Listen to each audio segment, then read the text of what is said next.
ஓம் சாய்ராம். என் அழகு செல்வமே, உன் சாயப்பா உன்னை காண வந்துள்ளேன்.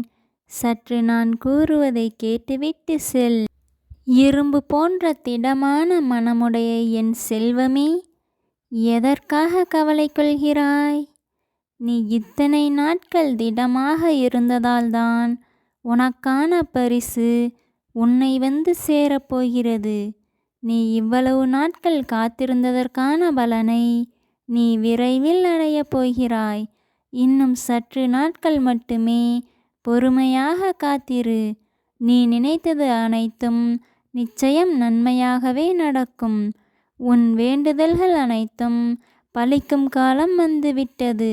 ஆதலால் தான் சொல்கிறேன் என் செல்ல குழந்தையே, உன் சவால்களை எதிர்நோக்கி நீ பொறுமையாக காத்திரு.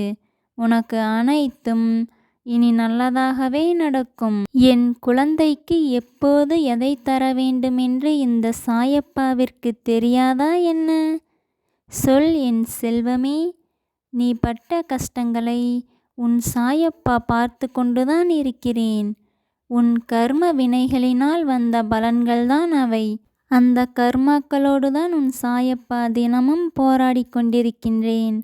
இன்னும் குறுகிய காலத்தில் உன் கர்மாக்களெல்லாம் முடிந்து உன் வாழ்க்கையானது மிகவும் உயர்ந்த நிலைக்கு செல்லப் போகிறது. உன் சாயப்பா நீ வேண்டிய அனைத்தையும் உன் வாழ்வில் வரவழைத்து தரப்போகிறேன். நீ ஆச்சரியப்படும்படி உன் வாழ்க்கை சிறப்பாக மாறப்போகிறது. கவலைப்படாதே என் செல்வமே. நான் ஏதாவது ஒரு ரூபத்தில் உன்னோடுதான் இருக்கிறேன்.